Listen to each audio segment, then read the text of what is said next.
O nome da nossa série é Ânimo. Ânimo é essa força interior que a gente tem, a nossa motivação, a nossa disposição de fazer algo. E a gente tem visto na nossa série de mensagens o quanto o ânimo é indispensável. Uma das frases que nós citamos do Platão é: não desanimes, pois para os esforços árduos, o ânimo é o maior aliado. Ou seja, todos nós, sem exceção, passamos por dificuldades, por momentos difíceis, passamos por perrengues. E se nós perdemos o ânimo, a gente perde a disposição de lutar por isso. Se a gente perde o ânimo, a gente tem dúvidas e não vai atrás das respostas. Se nós perdemos o ânimo, nós temos problemas e não vamos atrás das soluções. Com isso, a gente pode dizer com muita tranquilidade, essa é uma das coisas que eu gostaria que você gravasse dessa série de mensagens. Se nós perdemos o ânimo, nós perdemos tudo. Agora, mesmo tendo dificuldades, se nós temos ânimo, a gente se coloca, a gente tem dúvidas, ok, vamos atrás das respostas, a gente tem problemas, ok, vamos atrás das soluções, a gente tem dificuldades, muito bem, vamos tentar superá-las. O ânimo é muito importante. Por isso, se nós perdemos o ânimo, guarda isso, nós perdemos muito, possivelmente perdemos tudo. E aí vem a grande pergunta: como está o teu ânimo? Como está teu ânimo? Como é que está o teu ânimo com relação ao seu trabalho? Como é que está o teu ânimo com relação às suas finanças? Como é que está o teu ânimo com relação ao seu casamento? Como é que está o teu ânimo em relação aos teus filhos? Como é que está o teu ânimo em relação à sua vida com Deus? Como é que está o teu ânimo em relação à sua comunidade cristã? Como é que está o teu ânimo em relação à sua saúde? Como está o teu ânimo? Por acaso, em alguma das curvas da vida, você acabou perdendo algo que é tão importante?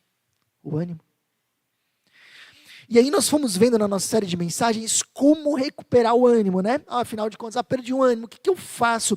E a gente tem visto justamente isso, como recuperar o ânimo. No nosso primeiro encontro nós falamos de quando Deus muda situações, porque às vezes Deus pode mudar aquilo que está nos desanimando, e às vezes o faz. E nós vimos nesse encontro o valor da oração e da perseverança. No encontro de semana passada, nós vimos de quando Deus muda o nosso coração, porque muitas vezes Deus não muda as situações, mas Ele muda a forma como nós enxergamos elas. E quando Deus muda a maneira como a gente enxerga a situação, muitas vezes nós reencontramos o ânimo. E na semana passada nós vimos isso, como enxergar algumas situações, não na nossa ótica, mas da perspectiva de Deus. Foi muito legal a semana passada, foi muito bom. E hoje nós vamos falar de como Deus, quando Deus transforma o nosso caráter, a nossa vida. Não sei se você sabia, mas esses momentos de dificuldade, onde nós somos tentados a desanimar, são grandes oportunidades de Deus moldar o nosso coração, de Deus moldar a nossa alma, de Deus moldar os nossos relacionamentos. E a gente vai falar um pouco sobre isso a partir do livro bíblico de Hebreus. Gente, Hebreus é o único livro do Novo Testamento que nós não sabemos quem escreveu. O único livro do Novo Testamento que o autor é desconhecido. Nós não sabemos quem escreveu, mas nós temos certeza de para quem escreveu, quem eram os destinatários desse livro. Esse livro foi escrito para pessoas, como quem está participando dos estudos bíblicos está sabendo, para os cristãos do primeiro século que estavam passando por grande dificuldade e perseguição. Pessoas que estavam sendo presas, chicoteadas e inclusive mortas por praticarem a sua fé. E aí é lógico que essas pessoas estavam desanimando inclusive da sua vida com Deus. Afinal de contas, ser cristão era perigoso. Podia custar a vida sua e da sua família. Você consegue imaginar a situação? Então, eles começam a desanimar. Pessoas passam, inclusive, a deixar de ir na igreja. E Hebreus é uma carta que vai ajudar os cristãos daquela época a recuperarem o ânimo. O ânimo, exatamente. Hebreus vai indo. Até um livro muito legal para você ler. O Hebreus capítulo 11 é um capítulo fantástico, talvez é o capítulo mais famoso do livro de Hebreus, onde o autor vai dando uma série de exemplos de pessoas que viveram com Jesus, que tinham todos os motivos para desanimar, mas em Deus encontraram forças para continuar. E aí no capítulo 12, que é o que nós vamos ler hoje, ele começa dizendo o seguinte: portanto, também nós, uma vez que estamos rodeados por tão grande nuvem de testemunhas, livremo-nos de tudo o que nos atrapalha e do pecado que nos envolve, e corramos com perseverança a corrida que nos é proposta. Atenção para a parte final do versículo. Corramos com perseverança a corrida que nos é proposta. Paulo aqui, Paulo não, desculpa, estou acostumado a falar, né? O autor de Hebreus aqui está usando uma metáfora. Está dizendo, gente, a vida cristã, a vida como um todo, ela é como uma corrida de resistência, uma maratona, que era o que eles tinham já na época. Eles já tinham essas corridas de resistência, eles já tinham essas maratonas. E ele está usando essa comparação, está dizendo justamente isso. Gente, viver com Deus, ou viver, é muitas vezes como uma maratona. Aliás, hoje tinha corrida aqui em Chapecó, né? Algumas pessoas aqui da comunidade, inclusive, participaram. Heróis aí, que legal. E o que ele quer dizer com isso? Ele está dizendo, às vezes, vai dar vontade de desistir. Você está correndo uma maratona aí de não sei quantos quilômetros, chega em algum momento, seu corpo começa a doer, você começa a negociar com você mesmo se vale a pena você continuar ou não, mas aí você lembra de uma coisa importante. Não adianta se você largou bem, se você correu bem, se você liderou a prova, se você não cruzar a linha de chegada, não vale nada. Certo? E o autor de Hebreus está dizendo, continua, porque você precisa chegar até na linha de chegada. E ele está dizendo, a vida também é assim. Vai ter momentos que você vai se sentir cansado, vai ter momentos que você vai se sentir desgastado. E agora, nesse final de ano que nós estamos vivendo, muitas vezes isso vem com mais intensidade ainda.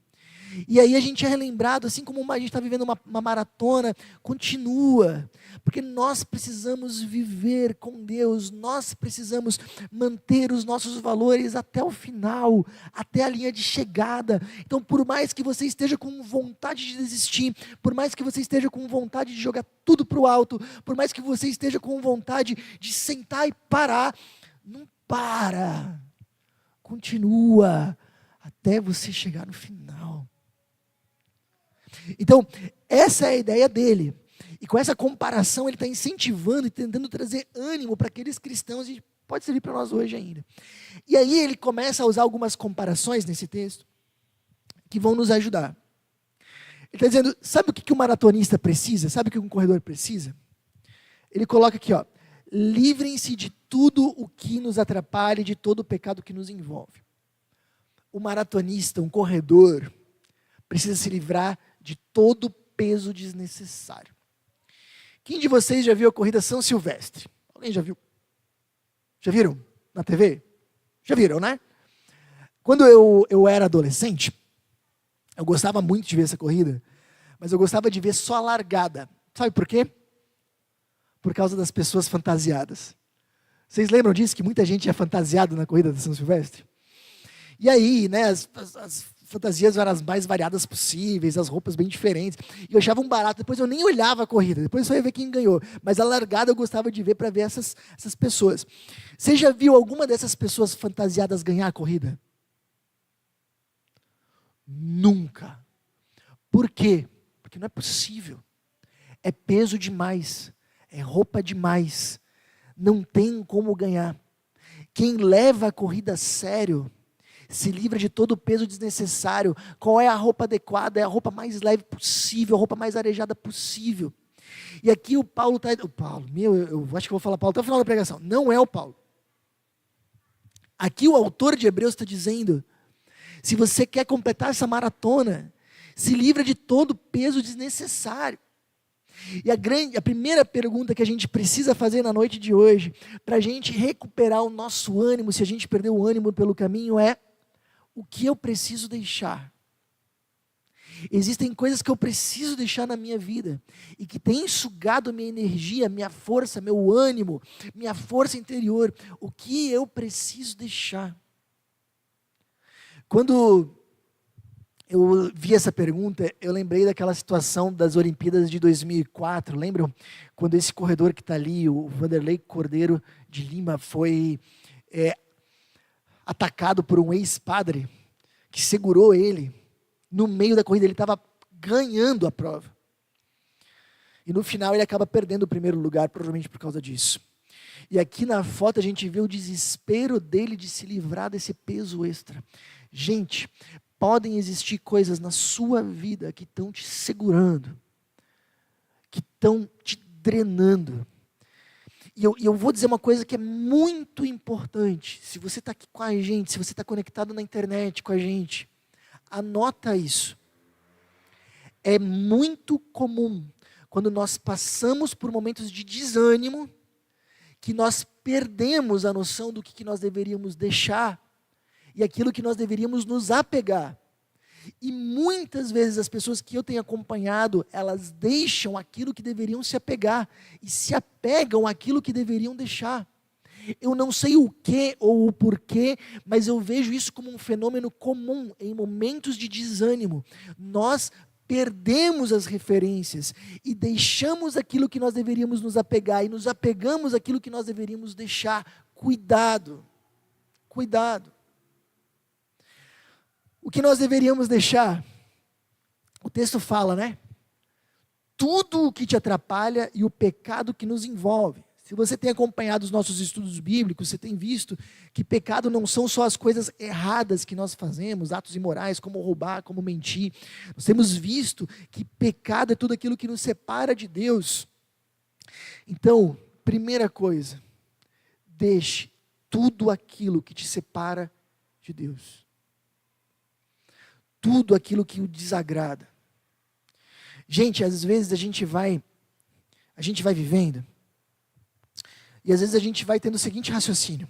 A gente é tentado a pensar assim: eu tenho obedecido a Deus em 80% das minhas áreas. Eu tenho 20% aqui que eu não estou obedecendo. Bom, eu acho que eu estou tirando nota 8, está mais ou menos legal, então eu sigo assim. Mas aqueles 20% que você deixa, que não são da vontade de Deus, que vão contra a vontade do teu Criador, te separam da fonte da vida, do ânimo, da energia, da fé. Te separam de Deus. Então, e isso vai, com toda certeza, te drenando aos poucos. Então, gente, se você quer não perder o ânimo no caminho, se livra de tudo aquilo, de novo, de tudo aquilo que de alguma forma te separa de Deus. 2, tudo aquilo que te atrapalha, não necessariamente é errado. Sabe, tem coisas que não são necessariamente erradas, que não são necessariamente algo que vai contra a vontade de Deus, mas não somam na nossa vida.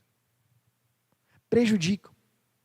Um exemplo bem clássico: celular não é nada errado.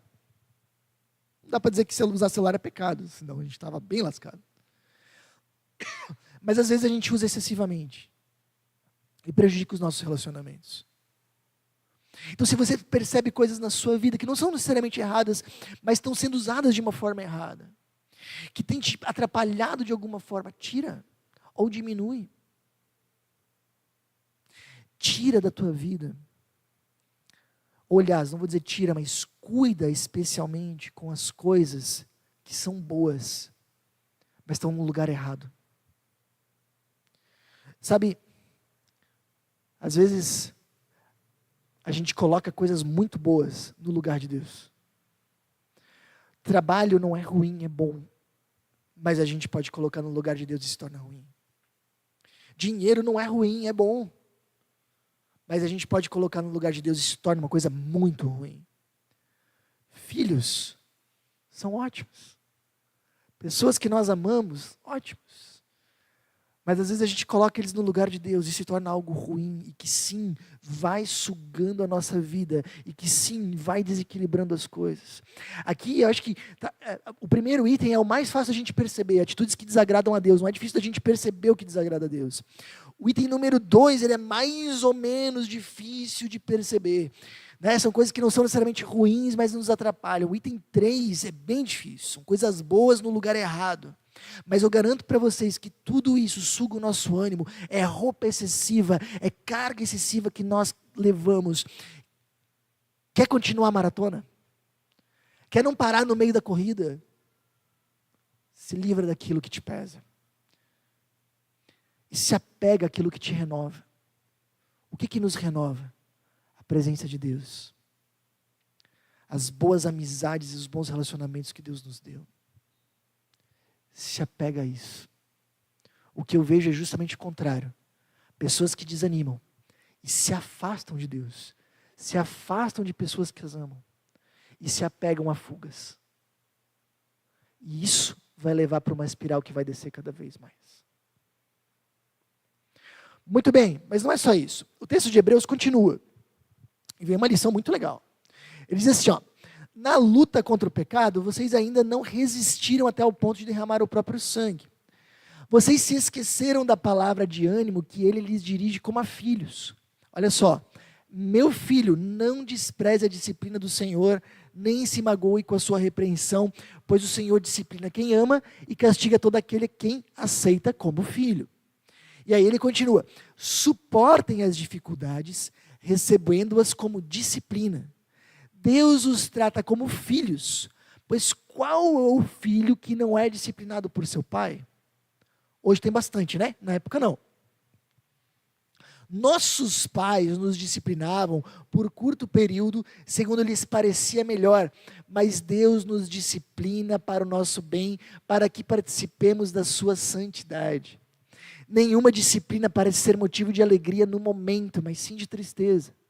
Mais tarde, porém, produz fruto de justiça e paz para aqueles que por ela foram exercitados. Gente, quando a gente fala sobre sofrimento, a Bíblia coloca que existem pelo menos 5 motivos para nós sofrermos. 5. Um deles, a Bíblia chama de disciplina. O que é isso? Não estamos falando aqui, vamos deixar bem claro, das grandes tragédias da vida, como perder um filho, como passar por uma doença fatal. Não é esse tipo de coisa. Mas Deus pode permitir um sofrimento, atenção, temporário, e numa intensidade controlada para te ensinar algo. Como nós fazemos com os nossos filhos. Por exemplo, imagina aqui um pai e uma mãe, seu filho faz alguma coisa errada. E aí, por causa disso, os pais decidem que esse filho vai ficar 3 dias sem celular. Gente, é bom ficar 3 dias sem celular? A criança vai dar risada? Ela vai ficar chateada? Vai, porque é ruim. Ela vai sofrer com isso? Vai. Se tiver mais de 14 anos, vai sofrer muito com isso. Certo? Mas por que esses pais estão fazendo seu filho sofrer? É porque não gosta, é por ódio? Ah, não gosto, vou castigar, é isso? Não, é por um bem maior. É porque eles querem de alguma forma que com isso seu filho cresça, seu filho amadureça. Eles querem com isso de alguma forma trabalhar algo no coração da sua vida, porque eles sabem da vida do seu filho, porque eles sabem que muitas vezes existem coisas na vida que só o sofrimento ensina, que só a dificuldade ensina, que só a dor ensina, não é verdade? Então, o autor de Hebreus está falando, Deus é a mesma coisa, Ele pode permitir momentos de sofrimento controlado por um tempo determinado na sua vida, porque Ele quer trabalhar alguma coisa no teu coração. E tem coisas, desculpa dizer, que só a dor faz. Tem coisas que só o sofrimento alcança. Então, uma pergunta que a gente precisa se fazer nos momentos de dificuldade, nos momentos de desânimo é: o que Deus quer formar em mim? O que Deus está trabalhando na minha vida? Sabe uma coisa que a gente tem percebido? Deixa eu falar essa frase aqui para vocês. É de um grande pastor da atualidade, que eu tive a grande alegria de ter como professor na minha pós-graduação. Um dos maiores líderes cristãos da atualidade no Brasil. Ricardo Agreste, ele disse certa vez, olha só, o maior objetivo de Deus na nossa vida não é a nossa felicidade, mas a nossa maturidade. Guarda isso, anota isso. O maior objetivo de Deus na nossa vida não é a nossa felicidade, o nosso conforto, a nossa satisfação, é a nossa maturidade. Mas por que isso, Jorge? Porque se a gente não amadurecer, se a gente não crescer, não adianta, nós nunca seremos felizes. Então, outro autor chamado Timothy Keller, que é provavelmente um dos maiores escritores cristãos da nossa época, ele diz, olha só, a felicidade é sempre e somente um subproduto de buscar algo maior do que você mesmo. Você não pode buscar a felicidade diretamente, ela deve surgir como consequência. Se nós buscarmos a felicidade, sabe o que vai acontecer? A gente não encontra a felicidade, é isso que o autor está dizendo. A felicidade, ela é uma consequência de nós termos os objetivos certos. Felicidade é uma consequência de nós estarmos na direção certa, buscando maturidade, buscando amar. Em nenhum momento da Bíblia, a Bíblia fala, Jesus fala, busque felicidade, em nenhum momento. Mas tem vários lugares onde diz que Deus está trabalhando na nossa vida para que a gente aprenda a ser cada vez mais santo, como esse texto aqui. Para que a gente cresça, para que a gente amadureça, para que o nosso coração mude. Por isso, eu quero novamente perguntar para vocês o que Deus está querendo trabalhar na sua vida hoje, nas situações que você está vivendo. Pedro, o apóstolo Pedro, certa vez também escreveu uma carta para os cristãos que estavam sofrendo no primeiro século, e ele disse o seguinte, olha só, nisso vocês exultam, ainda que agora, por um pouco de tempo, devam ser entristecidos por todo tipo de provação. Ele está dizendo, se alegra quando passa por dificuldade. Por quê? Ele diz, assim acontece para que fique comprovado que a fé que vocês têm, muito mais valiosa do que o ouro que perece, mesmo que refinado pelo fogo, é genuína, e resultará em louvor, glória e honra, quando Jesus Cristo for revelado. Ele está dizendo, gente, as dificuldades servem para provar o valor da nossa fé. As dificuldades servem para refinar a nossa fé. O fogo destrói as coisas? Sim, a gente viu nas queimadas, né? Mas tem coisas que o fogo não destrói. Tem coisas que o fogo refina. Por exemplo, o ouro. O fogo é importantíssimo. Se não tem fogo, não se tira as impurezas do ouro. E aqui Pedro está refinando a nossa fé, está comparando a nossa fé com esse tipo de metal precioso. Ele está dizendo, Deus está usando esses momentos para tirar impurezas da sua vida, para fortalecer ainda mais a tua vida com Ele. O que Deus está trabalhando em mim? Sabe, eu fico imaginando, talvez as coisas aconteçam no nível espiritual mais ou menos assim. Imagina aqui comigo. Deus olha para alguém como o George e diz, eu preciso trabalhar algumas coisas na vida desse meu filho. Eu preciso que, por exemplo, ele tenha mais paciência. Então Deus permite que algumas situações entrem na minha vida para formar no meu coração paciência. E não vão ser situações agradáveis. Ou de repente, Deus quer formar no nosso coração, no meu, no seu, generosidade. Então Ele permite que algumas situações cheguem no nosso coração para formar em generosidade. E de repente, no final de toda aquela situação, eu vou reagir mal, eu vou ficar angustiado, vou perder cabelo, né? Perder cabelo. E aí Deus diz, opa, não deu certo. Tá bom, então essa situação aqui vamos fechar. Vamos mandar mais uma. Porque esse meu filho precisa. Ele precisa crescer. Ele precisa amadurecer. Ele precisa aprender a confiar mais em mim. Então eu vou lá e vou dar mais alguma situação que agora sim, agora ele vai aproveitar essa oportunidade e vai aprender a confiar em mim. E assim Deus vai permitindo que algumas coisas surjam no nosso coração para trabalhar a paciência, para trabalhar a bondade, para trabalhar perdão. Perdão. para trabalhar amor ao próximo, para trabalhar amor a Deus, para trabalhar prioridades, para trabalhar fé, para que eu aprenda a buscar Ele ainda mais, para que eu aprenda a confiar ainda mais nele, para que eu me apegue ainda mais nele. E aí a minha primeira pergunta para você é: o que Deus está trabalhando na sua vida? E a segunda pergunta que vem logo é: você está aproveitando essas oportunidades? E aí? Isso para mim faz toda a diferença. Se eu passo por uma dificuldade e eu não vejo sentido nela, isso traz uma angústia muito grande. Agora, se eu passo por uma dificuldade e começo a perceber que através dela Deus quer trabalhar este assunto na minha vida, ou Deus quer trabalhar aquele assunto na minha vida, eu consigo enxergar sentido no meu problema, e isso dá outra força. Imagina que alguém diz para você: você precisa ir todo dia no hospital tomar uma injeção super dolorida. Beleza? Você vai? Não vou. Vou dizer: ah, é? Vou nada. Para quê? Agora, se essa mesma pessoa disser para você: você precisa ir todo dia no hospital tomar uma injeção super dolorida, se você não for, se você faltar um dia, você morre. Aí eu vou. Porque eu vi sentido nisso. É dolorido, é difícil, mas eu vi a importância disso. É esse o exercício que a gente está fazendo hoje, olhando as coisas pela ótica de Deus. É difícil às vezes o que a gente passa, com certeza. Mas é necessário. O que Deus está trabalhando na tua vida? Você está aproveitando essa oportunidade? Ou será que Ele vai ter que mandar mais coisas? Bom,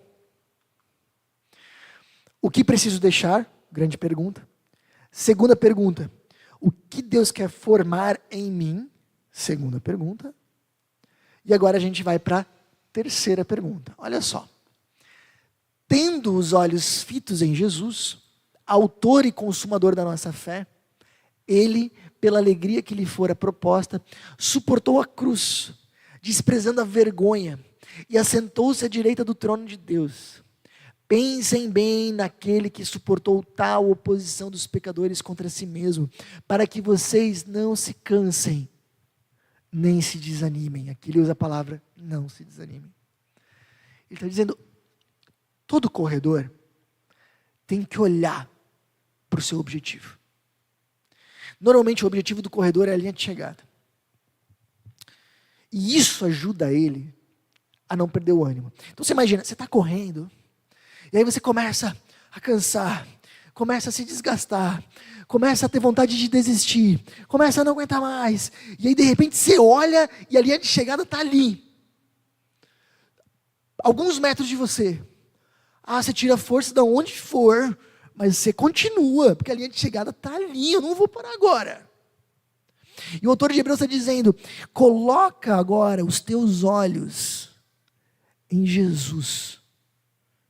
Se você colocar os teus olhos em Jesus, você vai encontrar ânimo e força aonde você for. Olha só que coisa especial. Muitas vezes, quando nós passamos por dificuldade, vocês sabem qual é a única coisa que a gente olha? A nossa dificuldade. Quando nós sofremos, o que nós mais olhamos, pensamos e falamos sobre é o nosso sofrimento. E isso faz com que a gente acabe se afundando em vitimismo, que a gente acabe se afundando em amargura. O autor de Hebreus está dizendo: e se, ao invés de olhar, pensar e colocar a tua atenção no teu sofrimento, você tentar pensar e colocar a tua atenção no sofrimento de Jesus. Aí, ao invés de você se afundar em amargura e vitimismo, você vai perceber o quanto você é amado, aceito pelo próprio Deus. Eu fico imaginando os discípulos daquela época, passando pela perseguição, e só conseguindo ver a sua perseguição. e só conseguindo ver a sua prisão, a sua ameaça de morte. E se fechando no seu sofrimento, e se afundando cada vez mais, e se vitimizando cada vez mais. Por que tem que ser tão difícil comigo? Por que sempre comigo? E aí o autor de Hebreus está dizendo, ei, você está se esquecendo de uma coisa, de olhar o sofrimento de Cristo, de perceber o quanto Ele sofreu por ti. E se você colocar a tua atenção nisso, se você colocar teu coração nisso, você vai encontrar nova força, novo ânimo. Terceira e última pergunta que eu quero colocar para vocês é: para qual sofrimento eu estou olhando? O meu ou o de Jesus? Por amor a mim. Parou para pensar nisso? Desse jeito, gente, eu queria que vocês avaliassem um pouco a vida de vocês e se preparassem para tomar algumas decisões. A gente está praticamente, agora, logo em seguida, nós vamos ter um momento de Santa Ceia. O que é o momento de Santa Ceia? O momento de Santa Ceia é um momento que nós temos para pedir perdão pelos nossos erros. O momento de ceia é um momento em que nós, diante do perdão de Deus, podemos avaliar o que a gente tem que deixar e o que a gente tem que se apegar. O momento de ceia é um momento que a gente pode olhar para o amor de Deus na nossa vida e se perguntar o que Ele tem querendo trabalhar, o que Ele está querendo trabalhar no nosso coração nesses últimos tempos. Quando você estiver olhando o pão e o suco, lembrando do amor de Jesus por ti, o amor que Ele demonstrou dando a vida por amor a ti, se pergunte, você está olhando mais para o seu próprio sofrimento ou para o de Jesus? Com que frequência você tem falado, pensado e lembrado o teu coração daquilo que Jesus fez por amor a ti?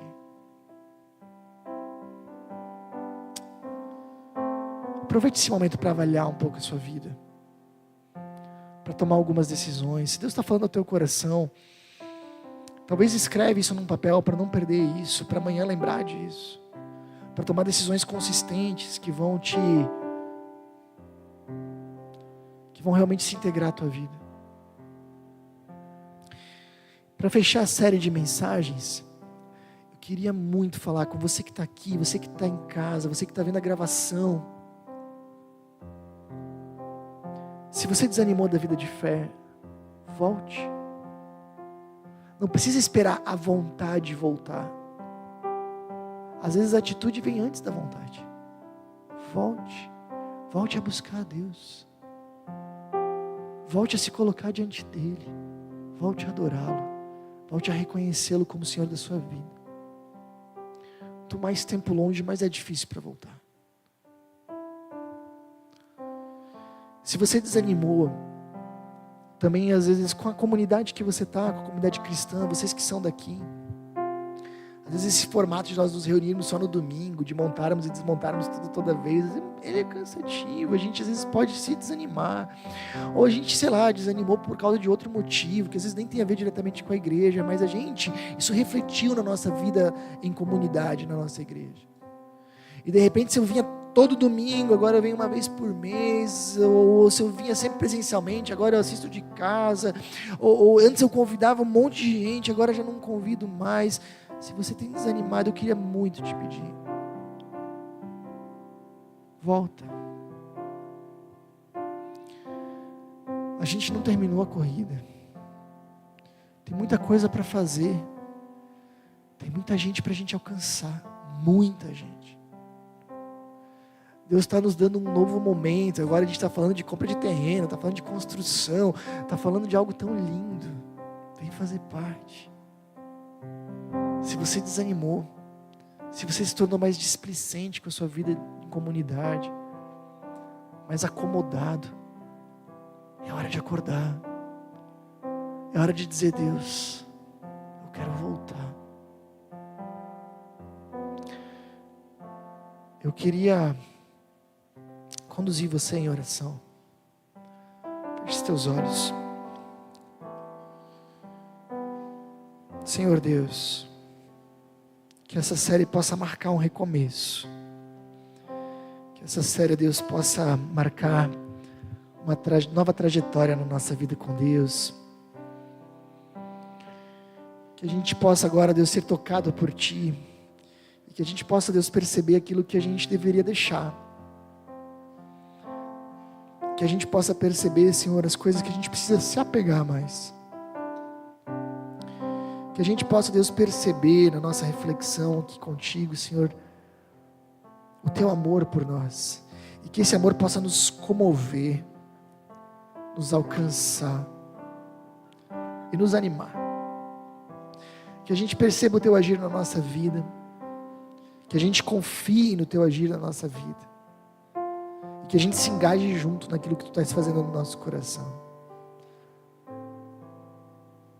E que toda e qualquer dificuldade, Senhor, toda e qualquer crise, nos aproxime mais de Ti, não nos distancie. Entregamos, Senhor, isso nas Tuas mãos. E pedimos, Senhor, o Teu conduzir. Em Teu nome. Amém. Eu tenho 2 recados rápidos para você que tem acompanhado as nossas mensagens. Primeiro, eu queria muito te encorajar, se for possível, a você participar dos nossos encontros presenciais.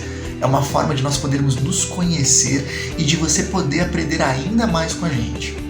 Segundo recado, se você deseja contribuir financeiramente com a nossa comunidade, todos os nossos dados bancários estão aparecendo agora na sua tela. Essa é uma forma importante de você nos ajudar a espalhar ainda mais a mensagem de Jesus para fazer diferença no coração de ainda mais pessoas. Pense nisso. Até a próxima!